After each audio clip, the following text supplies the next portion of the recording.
Mic check 1, 2, 3, 4. Get rid of that. Get rid of that. Back to this. Check that. Test this. Test that. It's working. Hello, YouTube. Good to have you along here this morning. If you're watching this as a replay, you can sure skip ahead. Oh, right around 9-10 minutes, you can skip ahead and do that. So there you go. Good enough. Until then, tell me what's on your mind, YouTube.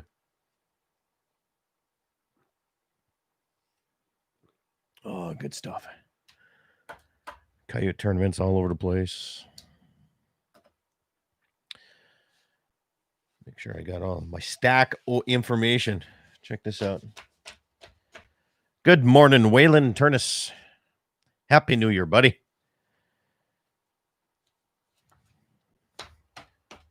Who would have thought? All those years in high school, and here I am on YouTube, huh? Yeah. Let's see. A lot of Coyote tournaments today, and I'm not in any one of them.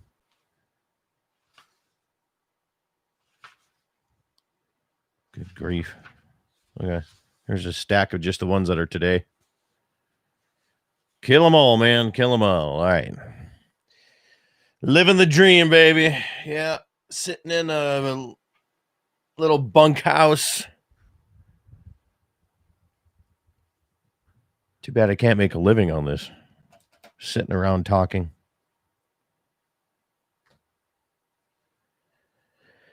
What else is going on here? Got one coyote yesterday. Put on 6 miles. One coyote. Not bad. What a beautiful day yesterday. Good grief. January 8th, yesterday. I haven't fed a single bale of hay yet to my cows. That's just crazy.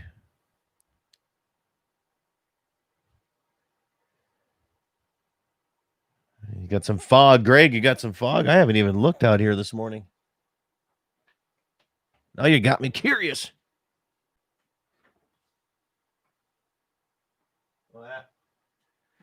Yeah, she's foggy up this way too. You could see it yesterday, especially toward the evening. Tried to do a little thermal hunting last night. Got a bunny rabbit. That's all I got. Suppose I better call my guy. Call my mountain lion guy. Talking mountain lions. Darren, good morning. How long till the Dems shut down your channel? Yeah, I've been worried about that, actually. Yeah. Good morning, Pierre, South Dakota, KGFX. Good to have you guys along here. I better contact my South Dakota guy.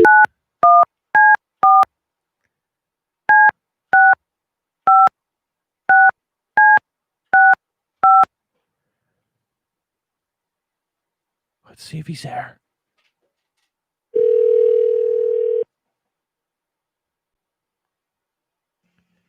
This is Trenton. Trenton, good morning. Scott Bachmeyer. Morning. How are you, sir? Good. How about you? You know, I'm doing pretty darn good for open winter here in the Badlands in North Dakota. Pretty darn good.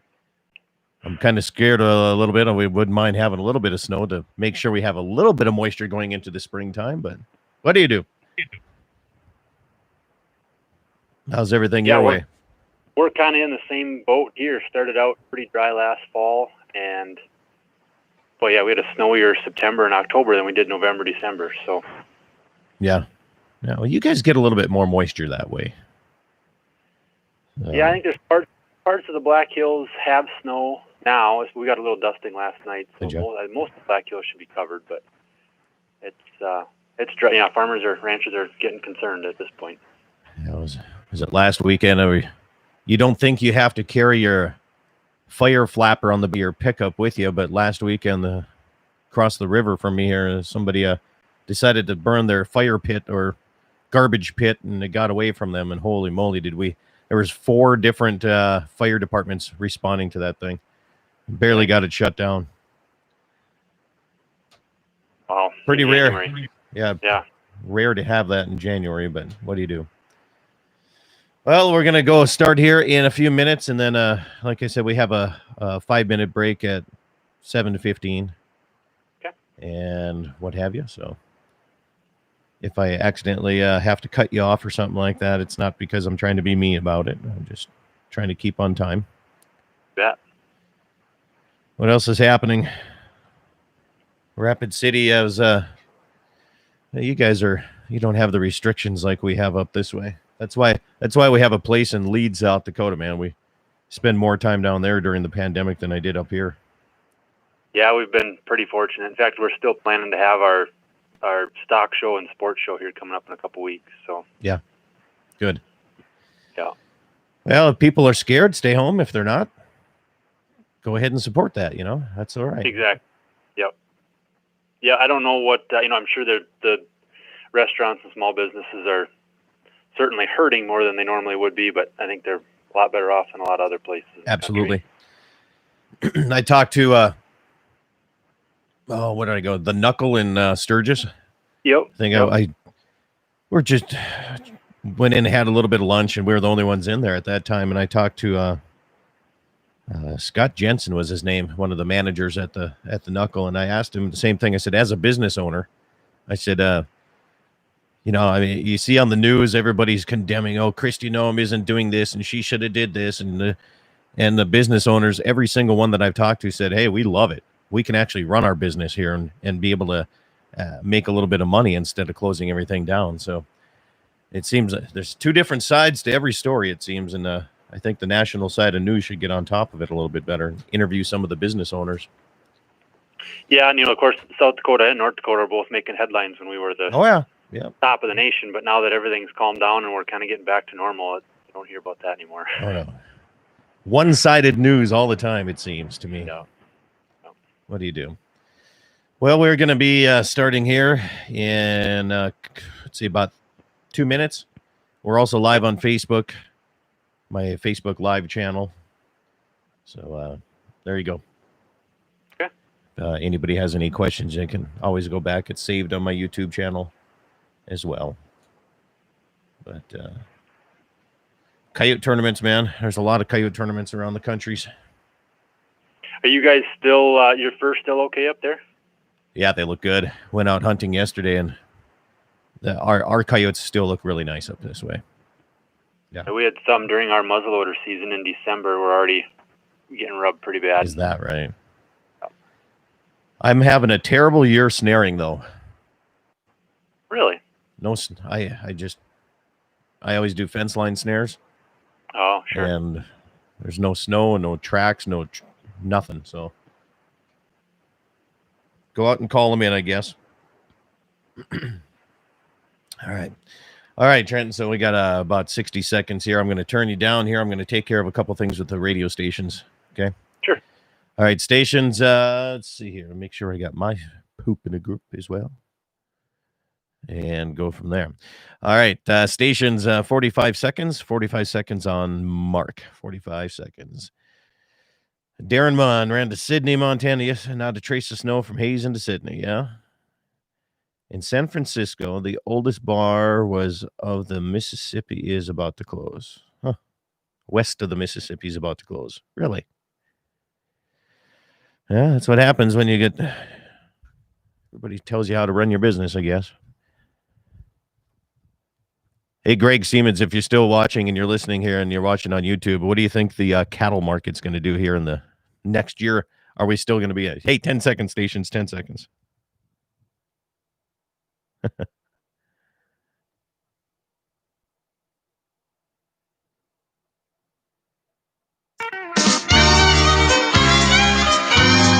Well, good morning, everybody, and welcome to the Saturday edition of Dakota Prairie Outdoors. I'm Scott Bachmeyer, and Happy New Year to all of you. Great to have you along today. KGFX out of Pierre, South Dakota, KOLY, Mobridge, K-Fire 550, Bismarck, Mandan, KCJB up in Minot area, and KLTC in the West Dakota side. and all around the world, right? Basically, YouTube Live. Right now, if you're watching on Dakota Prairie Outdoors Radio, that is my channel. Please go subscribe to it. So help me out a little bit. You can also catch my daily show. 22 radio stations all throughout the Dakota Territory across North and South Dakota. And you can also find it online at dakotaprairieoutdoors.com. Good to have you along here. Hey, coyote tournaments all around the area going on this week. These are just this weekend tournaments. The 8th annual Cap Keith Memorial Coyote Hunt out of Ekalaka, Montana. The Fairburn Volunteer Fire Department Coyote Calling Contest is this weekend. The Stratford American Legion Post 207 5th annual coyote tournament is going on this weekend as well.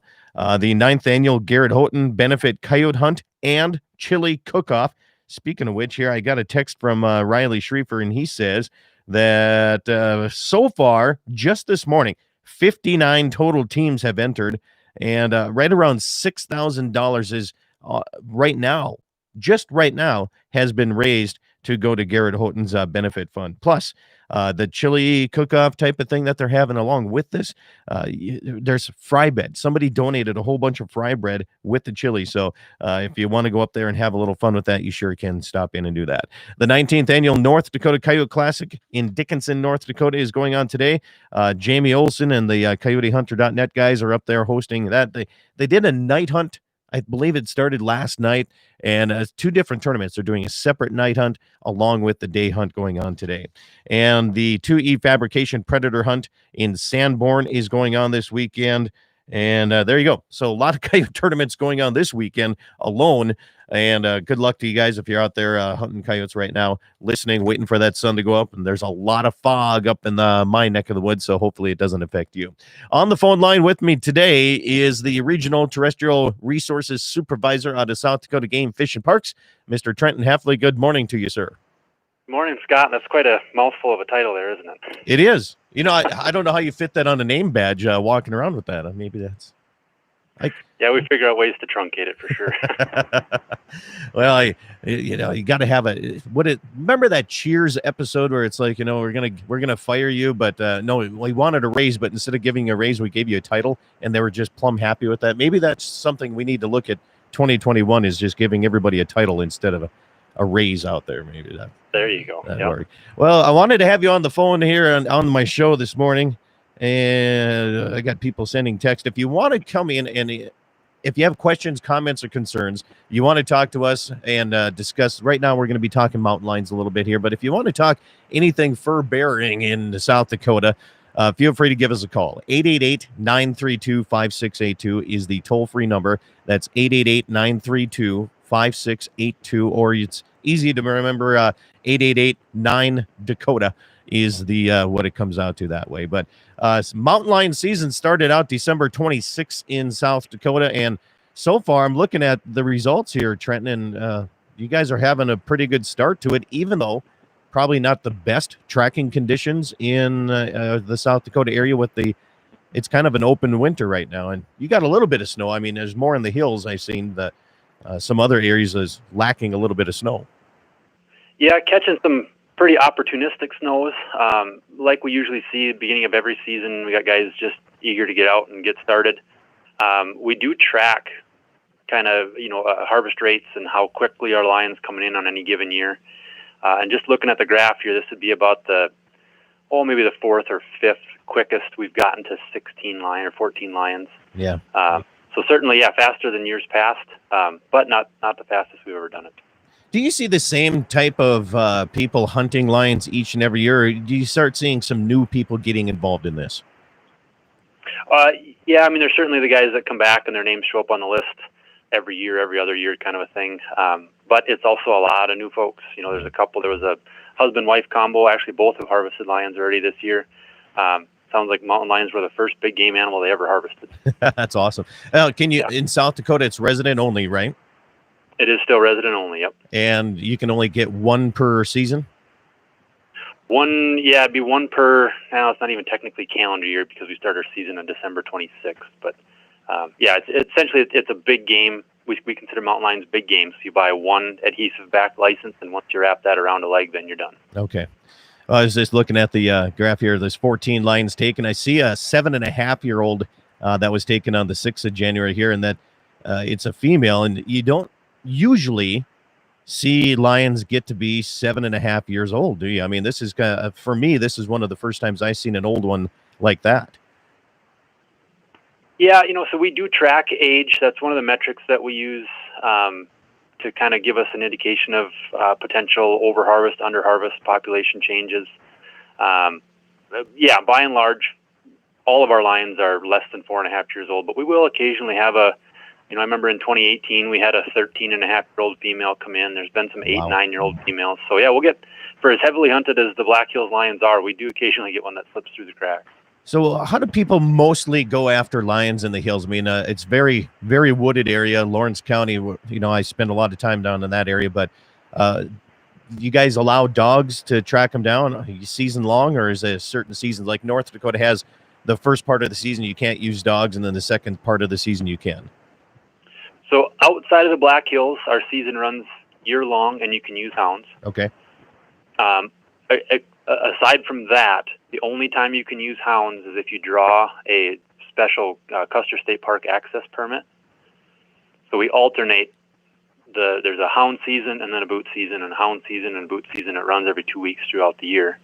And then during the hound season, we've got 5 folks that draw those tags. So actually just yesterday, I believe, maybe 2 days ago, the 5th person filled on their hound tag in CSP for this year. Really? So the rest of them are just foot only? It's all, yep, almost. Wow. So the vast majority of our lions are foot only, yep. So how do they go about doing this? Do they call them in? And what's the hunting technique in the hills area? It's a pretty wide array. When we have conditions like this where we don't have a ton of good snow, a lot of guys are just calling in lions. In fact, I checked in a lion 2 days ago. It was at 130, I think it was 130-pound male. That guy was actually was kind of calling in coyotes, but had called in a coyote and thought maybe a lion was coming, or just had a funny feeling about it. And so he didn't shoot the coyote, and he turned and looked, and there was this 130-pound male sitting there at 25 yards staring at him. So some guys, we run about a 1% success rate on our lion tags, so it's some pretty long odds of calling one in. And then there's guys that they do track them down, and some will shoot them right out of a bed. Some guys will they'll follow tracks into what they consider good habitat and sit down and just start calling. So it's kind of a mishmash of a whole bunch of different techniques. You say you only fill 1% fills? Yeah, that's roughly what our odds are, somewhere between 1% to 3% a year. Wow, 1%, 3% a year. All right, well, we're up against our first break. We'll have more coming in. I got a couple text message questions that they want to ask. So stay with me here, Trenton. We'll be back here shortly. And for those listening here all across the Dakota Territory, if you want to call in 888-932-5682, or you can also text me if you don't want to be on air. You can do that at 701-425-6651. Again, that's 701-425-6651. We'll have more coming up, talking with the South Dakota Game Fish and Parks, Trenton Heffley, as we're discussing a little bit about the mountain lion season. 14 have been taken as of December 26th, the opening day. More coming up your way right here on Dakota Prairie Outdoors Radio.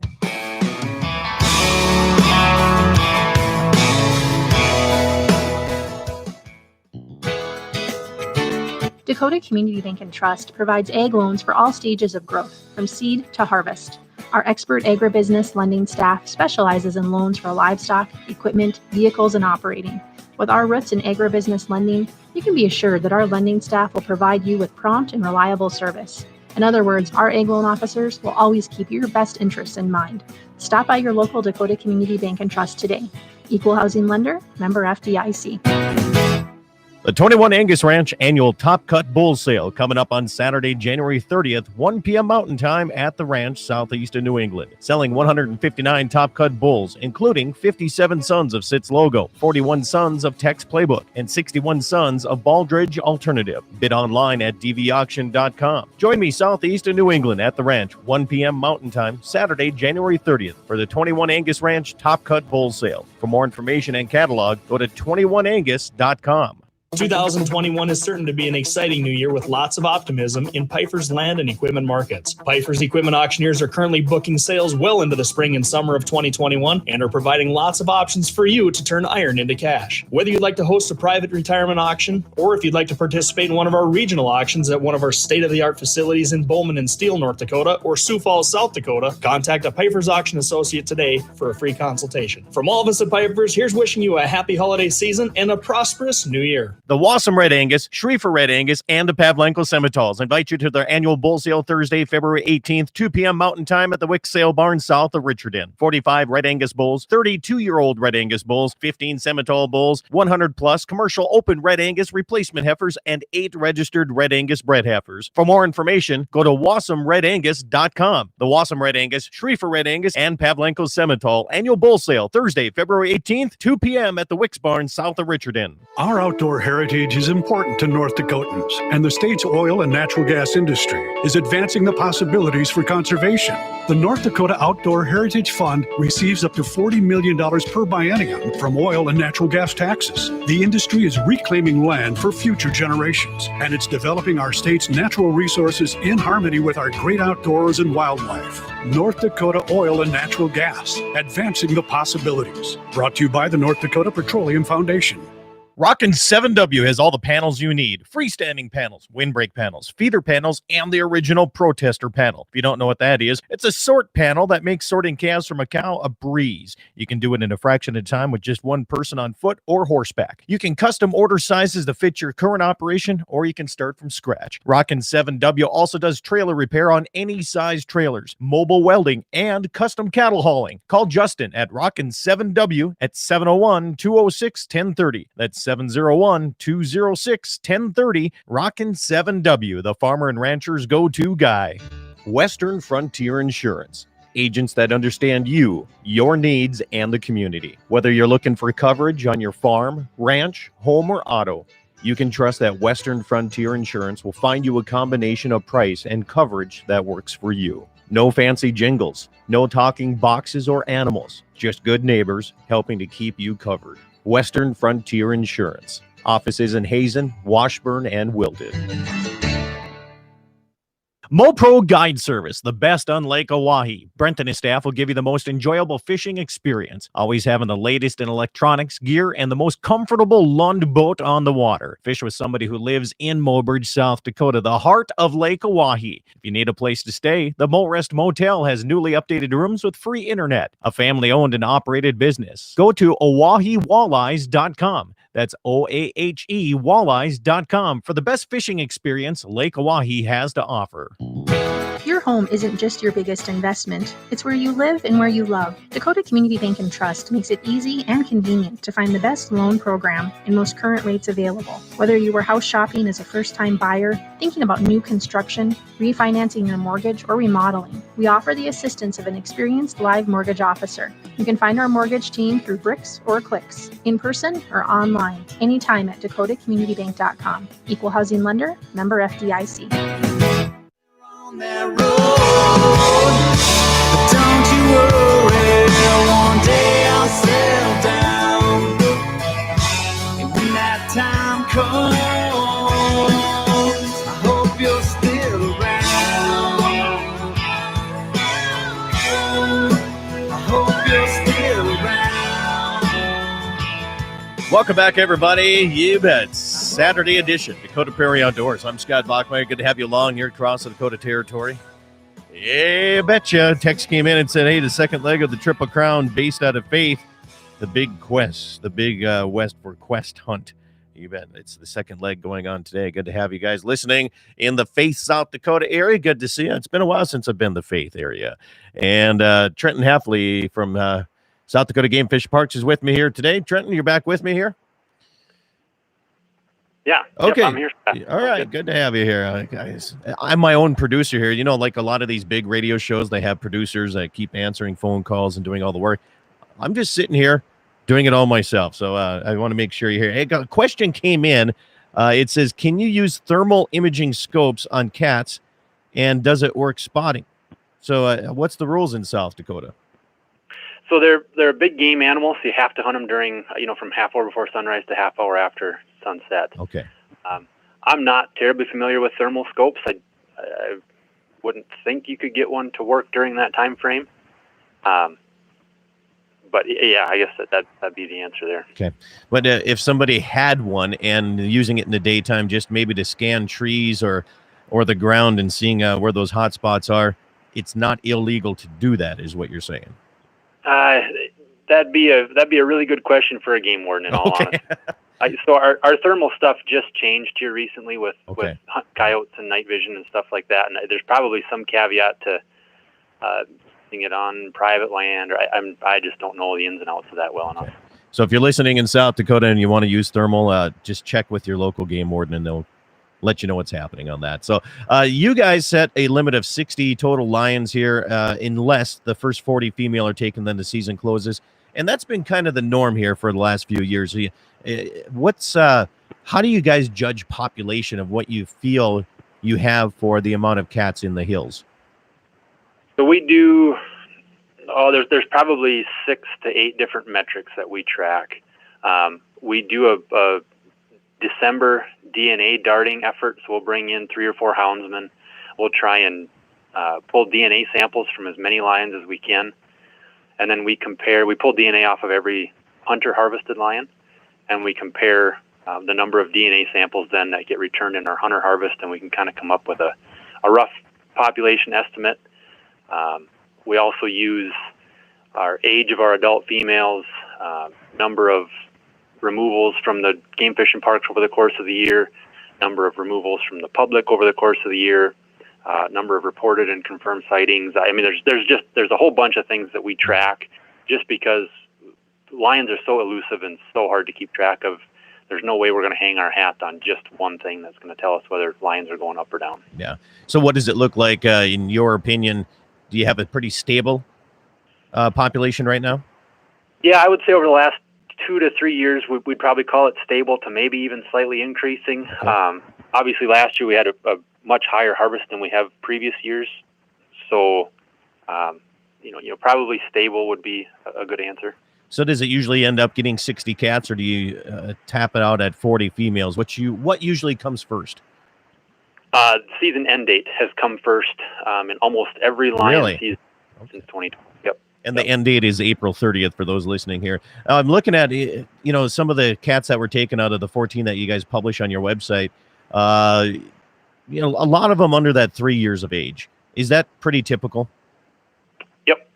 Yep. Our average age of harvest here is usually about 3 years of age. Okay. Yep. What's the biggest one South Dakota's ever had, weight-wise? Put you on the spot here, Trenton. Yeah. I'd have to run through our data here real quick.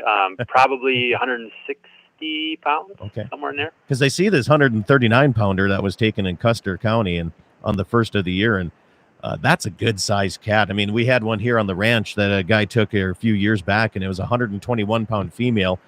And putting that in that sled and carrying it out of those canyons in the Badlands here, it was a lot of work. I mean, those cats can get pretty big in a hurry. So, even the 95 and those type of 100-pounders, that's a big cat when you see him in person. Yeah, especially a big tom like that. But just looking at the impressiveness of the musculature in their shoulders and forelegs, and that big blocky head, they're pretty impressive critters. I was down in the Deadwood Lead area over New Year's, and New Year's Day, that night after leaving the restaurant, I'll be honest, we left the bar at closing time. Okay, Trenton. There was a mountain lion walking down the sidewalk in Main Street, Deadwood. Sure. Is that I'm sure you've seen the photos and everything on the social media about that too, but is that kind of a normal thing for those folks that live there year round to sometimes see these cats get kind of accustomed to coming into town? Yeah, I mean, it used to be that, and we still encourage everybody to call the office here and let us know when they see a mountain lion. But early on in our lion management here, as lions were becoming more numerous, 10 or 15 years ago, that instance would have triggered a flurry of phone calls. Now, if we happen to catch it on social media, we might see about it, but for the most part, people have just grown accustomed to seeing lions, they've gotten used to it. They know they're not a threat, and we actually don't hear about it quite as often as we used to. It's not like lions are coming in to seek people out anymore, are they? I mean, the fear of that, I don't think people have that as much, but are they getting more accustomed to coming into town? I mean, it's like, you hear the stories of coyotes in big cities that get so used to going in and dumpster diving. Are cats doing that sometimes in the hills? Yeah, we definitely take reports.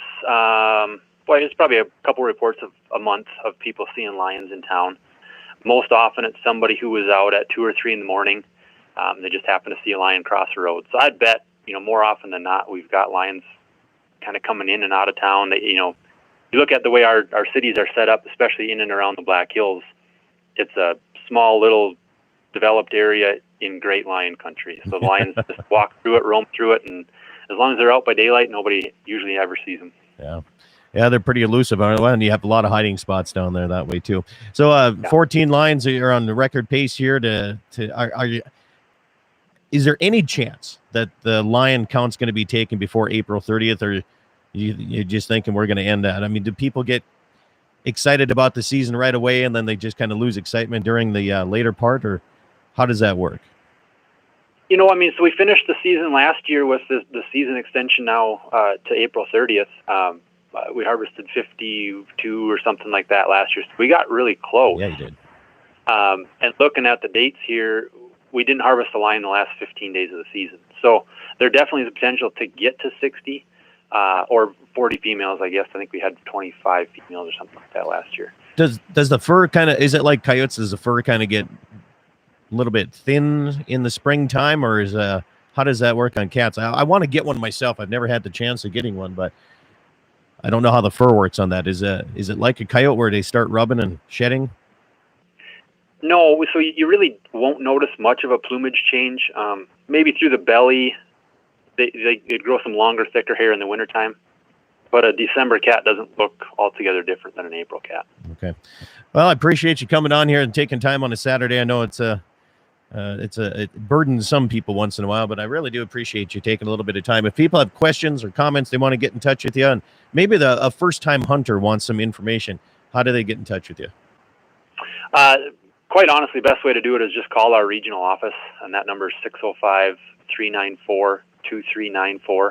There's someone on that line Monday through Friday, 8 to 5, so they'll get you in touch with whatever person you need to talk to, whether it's law, fisheries, game, you name it. We'll get an answer for you. All right. Well, appreciate it, Trenton. Thank you so much for coming on the program, and hopefully we'll catch up more toward the end of the season.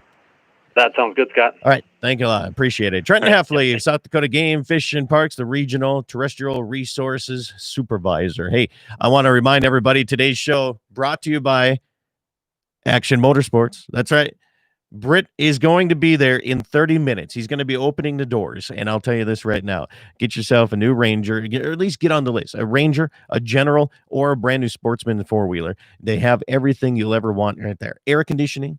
You bet in the Rangers I'm talking right now. Heat, air. I needed that all day yesterday is what I needed. I need to update because I want to go coyote hunting with that. Plus, there's going to be snow coming. If you don't have snow in your area right now, you can always go to the mountains and get yourself a new sled.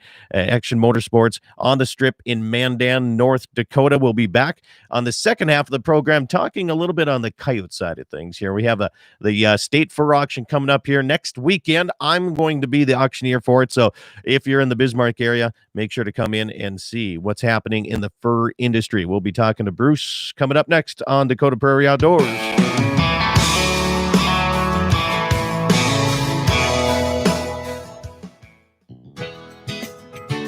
Dakota Community Bank and Trust provides ag loans for all stages of growth, from seed to harvest. Our expert agribusiness lending staff specializes in loans for livestock, equipment, vehicles, and operating. With our roots in agribusiness lending, you can be assured that our lending staff will provide you with prompt and reliable service. In other words, our ag loan officers will always keep your best interests in mind. Stop by your local Dakota Community Bank and Trust today. Equal housing lender, member FDIC.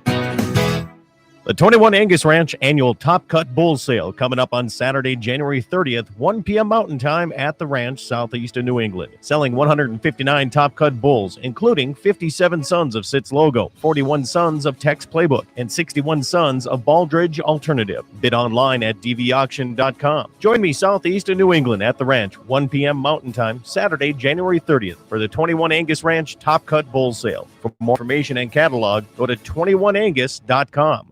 2021 is certain to be an exciting new year with lots of optimism in Pifer's land and equipment markets. Pifer's equipment auctioneers are currently booking sales well into the spring and summer of 2021 and are providing lots of options for you to turn iron into cash. Whether you'd like to host a private retirement auction or if you'd like to participate in one of our regional auctions at one of our state-of-the-art facilities in Bowman and Steele, North Dakota, or Sioux Falls, South Dakota, contact a Pifer's auction associate today for a free consultation. From all of us at Pifer's, here's wishing you a happy holiday season and a prosperous new year. The Wassum Red Angus, Schriefer Red Angus, and the Pavlenko Simmentals invite you to their annual bull sale Thursday, February 18th, 2 p.m. Mountain Time at the Wick Sale Barn south of Richardson. 45 Red Angus bulls, 32-year-old Red Angus bulls, 15 Simmental bulls, 100-plus commercial open Red Angus replacement heifers, and 8 registered Red Angus bred heifers. For more information, go to wassumredangus.com. The Wassum Red Angus, Schriefer Red Angus, and Pavlenko Simmental annual bull sale Thursday, February 18th, 2 p.m. at the Wicks Barn south of Richardson. Our outdoor heritage is important to North Dakotans, and the state's oil and natural gas industry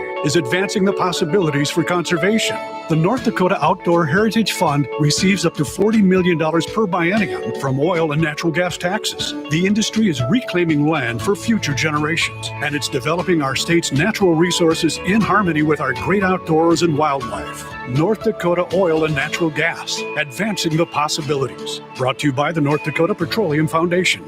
Rockin' 7W has all the panels you need. Freestanding panels, windbreak panels, feeder panels, and the original protester panel. If you don't know what that is, it's a sort panel that makes sorting calves from a cow a breeze. You can do it in a fraction of time with just one person on foot or horseback. You can custom order sizes to fit your current operation, or you can start from scratch. Rockin' 7W also does trailer repair on any size trailers, mobile welding, and custom cattle hauling. Call Justin at Rockin' 7W at 701-206-1030. That's 701-206-1030. Rockin' 7W, the farmer and rancher's go-to guy. Western Frontier Insurance. Agents that understand you, your needs, and the community. Whether you're looking for coverage on your farm, ranch, home, or auto, you can trust that Western Frontier Insurance will find you a combination of price and coverage that works for you. No fancy jingles, no talking boxes or animals, just good neighbors helping to keep you covered. Western Frontier Insurance. Offices in Hazen, Washburn, and Wilton. MoPro Guide Service, the best on Lake Oahe. Brent and his staff will give you the most enjoyable fishing experience, always having the latest in electronics, gear, and the most comfortable Lund boat on the water. Fish with somebody who lives in Mobridge, South Dakota, the heart of Lake Oahe. If you need a place to stay, the Morest Motel has newly updated rooms with free internet, a family-owned and operated business. Go to OaheWalleyes.com. That's OAHE Walleyes.com for the best fishing experience Lake Oahe has to offer. Your home isn't just your biggest investment. It's where you live and where you love. Dakota Community Bank and Trust makes it easy and convenient to find the best loan program and most current rates available. Whether you were house shopping as a first-time buyer, thinking about new construction, refinancing your mortgage, or remodeling, we offer the assistance of an experienced live mortgage officer. You can find our mortgage team through bricks or clicks, in person or online, anytime at dakotacommunitybank.com. Equal housing lender, member FDIC. On that road, but don't you worry, one day I'll settle down. And when that time comes, I hope you're still around. I hope you're still around. Welcome back, everybody. Dakota Prairie Outdoors Saturday edition, right here, right now. 888-932-5682 is the phone number if you want to call in and, I don't know, tell me what's on your mind, I guess, here. I have all kinds of things. Hey, I'll tell you this right now. Text message came in. It said thermal or night vision not to be used on large game animals. 225 and smaller bull. It comes with lots of other stipulations. They changed the statutes in 2018 session in South Dakota, if they remember right. Good. I appreciate that. Thank you for sending me those. See, that's the thing. If you want to know, just ask it on the radio. I guarantee somebody will know the answer to that, or they'll at least look it up. I appreciate that very much. Hey, we want to welcome Bruce Williard back to the program. It's like you're a regular on the show here, Bruce. Almost, yes. Well, we had you on last week, and we were talking about the North Dakota State Fur Auction that we're having next Saturday. I get a text message from you, or an email, I should say, and you say that you're already should be looking at 700 more coyotes than last year bringing into here. So that's pretty exciting, I think. Well, that's what it's looking like. Like I say, with the closing of NAFA and the border being closed down, it's just hard to get to the Canadian sales for the buyers and everything. So people are looking for an avenue to move these coyotes. And like last year with the closing of NAFA, we also implemented a sale in March, which we weren't able to have because the Burley County Commission says nothing happening. So, but I want to touch base on that. We have our sale next weekend, Friday and Saturday, and we also have one in March 19th and 20th of this year, and in 2021. So if you don't get all of those coyotes put up for this sale, which I haven't, I'll be utilizing the March sale myself, and then so that touches on the two sale dates. And I guess I'd also kind of like to touch on the check-in procedure of how we go about it. Sure. So like if you come to the door, 10 coyotes, just use 10. It's easy to number. So then you come in, we ask if you're a member or not. We have the checklist, to be a member, it's only $20. We're not too hard on you. You give us a number. We have our workers count it, verify the number. You're assigned a lot number, whether it's 110, whichever. Wherever you fall into the line, you're assigned a lot number. That lot number stays with your coyotes, is put on the table with a lot number right on the sign right there. Our computer man, he's pretty good, and he's making up sheets all the time, so the buyers have the sheets with the lot numbers on.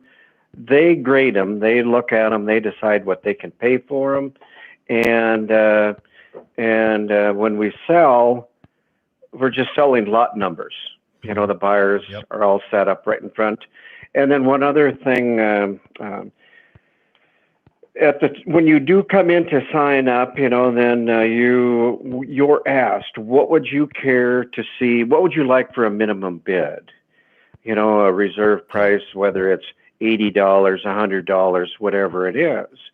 Well, and then, so then we have the no sale option available if you're not happy with what they brought, and you're going to be assessed 2% on the reserve price which you put on, because if you come in and you're just testing the market, and I want to put $100 on mine, and they're only bring $20, well, you're assessed the 2% on the $100, not on the last bid. So we do a lot of work for not much. If you use the last bid in some instances, we're in the business of selling these coyotes, not showing them. Exactly. And another thing people have to realize too, when you bring the coyotes in, and if we don't meet the reserve bid, you and I will usually sit and we'll find the owner and take care of it right away and say, what do you need to have for these? And if they do put a price on and we can get them sold, we sure will try to do that for you.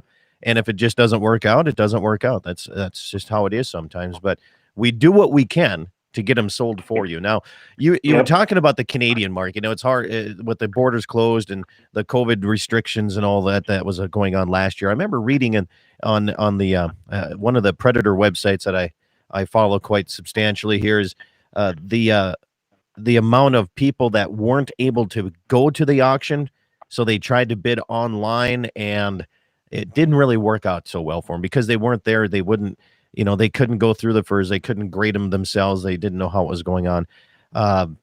how is that affecting? I mean, did a lot of people last year put up coyotes and hope to sell them this year? Is that what's happening? Um, it doesn't seem like it to me. Okay. From what I know, I know we had a very good sale in January.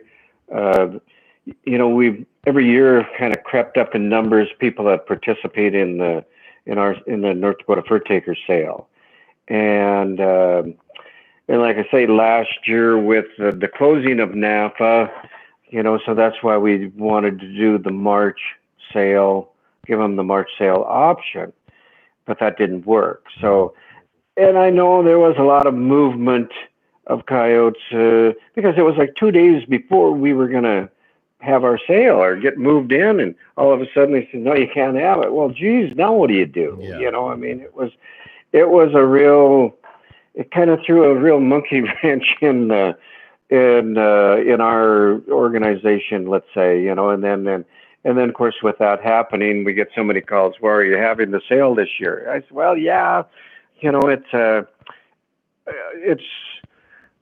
and then it's not up to us. It's it's a state-owned facility, but they've had wedding dances all summer, even with high numbers, low numbers, and she says, I really don't see that happening again this year. And I says, well, it doesn't seem like it, So we're a go.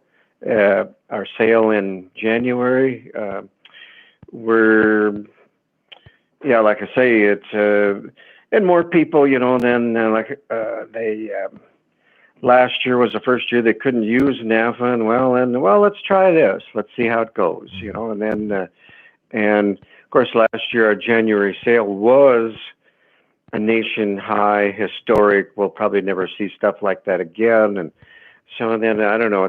It almost seems, is it detrimental?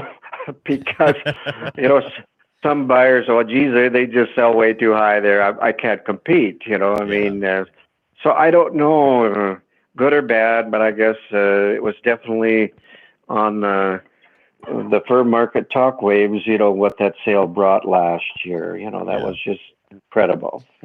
We're making history there, Bruce. I tell you what, right now, that's what we do, and when we have auctions, the way we do it, man, we try to take care of people, the buyers and the sellers. We make sure we're fair and honest with them. There's no doubt about that. So, and there's more than that. Okay. So we're looking at fox, beaver. What else are we going to have besides that? Well, there's always some raccoon and some badgers, and that covers about most of it. It's the wild mink there's always a few of those, but they're the only thing that has had any value has been the coyote. Well, it's held the value. Everything else had some, but boy, this year here, just the coyote is down, and everything else is really, it's like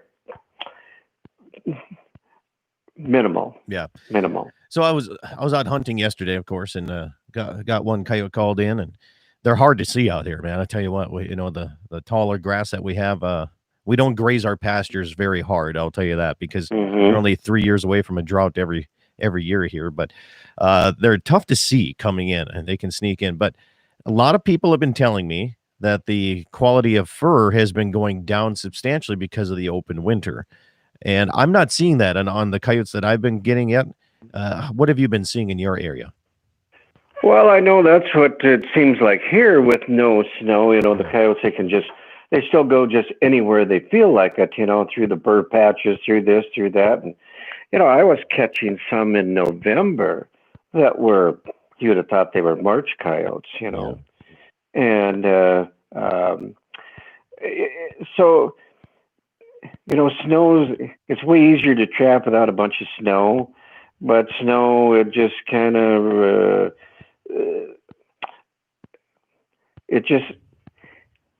it restricts their movement, let's say, and they're not going through every brush patch out there, and then, so I don't know, the fur quality thing, I was surprised as usually, you always hear, oh yeah, they lay down in the snow, and then and then it always starts pulling hair out of the rump. But, well, we've had no snow Yeah. until just recently, and then, but they were getting poor looking long before we ever had any snow, I got a question comes in from Waylon. He says, are Fox worth anything? And I love when people ask the question, are they worth anything? They're worth something to somebody. But what do you Yeah. expect the prices to be on Fox? I think, what, 10, 15, 20 bucks somewhere in there? Oh, in that 10 realm. Okay. I know they were, some of the lots last year were in that $20 area, but 10 might be the tops on them. From what I've read, of what I've heard, and of course, then talking to fur buyers, they're quite a group.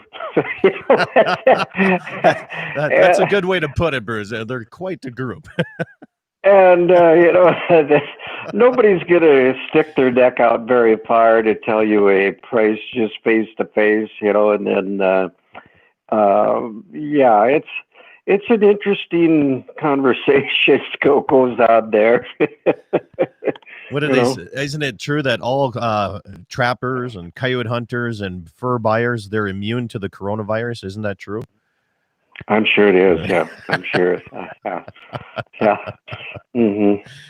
So, at the first sale here coming up next Saturday, we'll be not only put up coyotes, but, we always have some people that bring in carcass coyotes too. I mean, if you are thinking you want to try to get in on the sale, you can have everything from one to the next. And I think raccoons are going to be selling for right around $50. I think that's what I'm going to sell them for. Don't you? I think we can get that out of them. If you can, a secret spot to sell them too. I got a message from a guy down in the Mobridge area. He says, just tuned into the show. He says, maybe already talked about it. He said, listening to Fox Fur Value, but what's the most desirable fur out there? I know coyotes right now are valuable, but what's the most desirable fur on the market worldwide? What would that be?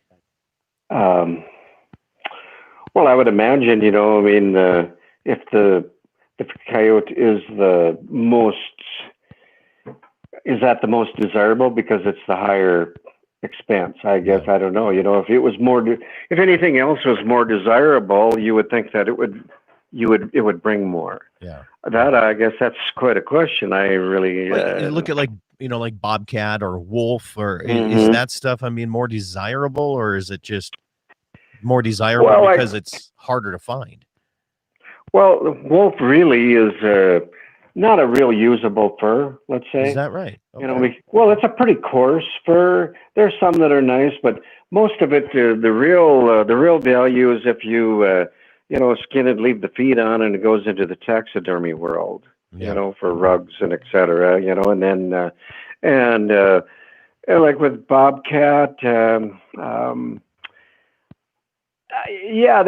I know there's some guys out there that just buy bobcats, and then to what degree on the elevation is one more desirable than the other, I guess I really couldn't say, Well, you think back, when I was growing up, it was like, oh, you see somebody in a mink coat, that was like, oh my gosh, Now I went to a wedding, what was this, 2 years ago? And this lady from California, of all places, California, she comes up with a coyote jacket. Yep. And I was like, that looks so good. I went and actually interviewed her because you don't usually think people from California is going to be wearing fur coats. And got a text that says, what's a bobcat worth if it's a really nice bobcat? Well, being as we don't have bobcats here, and then we have very few at our sale, and I don't pay that much attention to them. But I know, and they vary. So some years, they're just off the chart, and the next year, they're really not that much. And the bobcats are so variable. Does it have spots on the back? Does it have nice spots on the belly? Does it do this? And I think. $1,000 some years a good bobcat was bringing, and I think you could maybe still get that in the right situation, but I think I read a lot of it, a decent Bobcat 400, 500, Yeah. I mean, How about muskrats? they, probably in that couple dollar area, Okay. you know. People are interested here. They want to know what you can always tell the people that want to go out and have issues either with one or the next. They want to know if it's worth their time to go do it. That's all right. Well, again, well, we're running a little bit short on time here, Bruce. What else what else do you want to get out before next Saturday? Well, I guess if you've got some fur to move, and we're there for you, and we'll try and do the best we can. Absolutely. If they have any questions or comments, how do they get in touch with you? My number is 701-652-2109. Perfect. Bruce, appreciate you coming on here. Have yourself a great weekend, my friend. You too. We'll see you Saturday. All right. All right. Alrighty. Thank you. North Dakota Fur Takers Association. That's what we're going to be doing next Saturday. And all you have to do is be a member. It's easy. $20. Make sure you do that. Hey, upcoming coyote tournaments that we haven't talked about. And remember, Action Motorsports, if you want to go coyote hunting, they have every single thing that you need besides ammunition and guns, but they have you. They got you covered. Britt will take care of you all day today. Go in there and say you heard it on Dakota Prairie Outdoors Radio, and I guarantee he will buy you breakfast. If not, plus more. From snowmobiles to motorcycles, dirt bikes, sportsmen. We got ATVs. We got everything. Action Motorsports on the Strip in Mandan. You can't go wrong. Plus, the coffee's always hot. Hey, 7th Annual Southeastern Montana Coyote Calling Contest is coming up next weekend at the Corner Bar in Baker, Montana. The Gordo's 2021 Coyote Contest out of Dante, South Dakota is next weekend. 2 divisions. They got added money and prizes in each one of those. Also coming up here, the 2021 Northwood Men's Club Coyote Hunt and Raffle. That's next weekend as well, followed by 30 other prizes. So it's kind of fun that they have prizes for all kinds of divisions going on. Dakota Predator Hunters presents the Knights of Columbus Coyote Tournament. That is going on January 22nd out of Gladstone, North Dakota. The Ludlow, South Dakota Coyote Calling Contest is January 22nd through the 24th. 2-person teams, and you can have kids 16 and under hunt with you for 3 and 4 team members. Okay, what better way to get kids involved than to do that right there? So that's Ludlow coming up January 22nd tournament. Kalen Bachmeyer, we share the same last name, but I tell you what, Bachmeyer Fencing, find him if you need help fencing anything. There, he's having a coyote contest. This is going to be on January 22nd as well, and that's out at their place. If you want more information on that, just find them on Facebook. It's easy as that. Reynolds Coyote Tournament is coming up January 22nd. The Pearl Creek Archers Buckles Series out of Huron, South Dakota. They have a 3-day series. Yeah, that's right. One in each month. January 23rd, February 13th, and March 13th. That's a good deal. 2021 Wrighton Family Memorial Coyote Hunt is coming up on February 6th out of Cooperstown, North Dakota. Brendan Colstead Memorial Coyote Hunt out of Cheyenne, North Dakota is going to be February 13th. And that's what I have. If you have any coyote tournaments you want on the radio, make sure to get them to me. You can send them to me via email, scott@ndsupernet.com, or you can also text it to me, 701-425-6651, along with all the coyote tournaments that are going on today, and including the big one in Dickinson. We got Riley Schrafer's hosting the one up in the Halliday area. I'm doing a little bit of work here at the same time, but I tell you what, all kinds of, if you're not in a coyote tournament and you're like, oh, I never heard of that, well, that's your own fault, because there's tournaments all around the area, North and South Dakota. It's what we do. We're proud of it. And if you see me next Saturday at the fur sale, make sure to come up and say hi to me there as well. Thanks for tuning in. You can find more of my daily program right here on the radio stations you're currently listening to, or go to dakotaprairieoutdoors.com. Have yourself a great weekend. Eat some meat, drink some milk.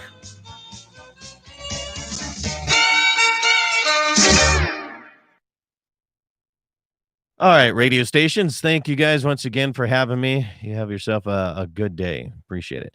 YouTube, hey, thanks for all the subscribers going in and all the viewers today. Appreciate that. If you have questions or comments, or you have ideas for shows, send them to me. Appreciate it. Text it to me at 701-425-6651. Other than that, have yourself a great weekend. See ya.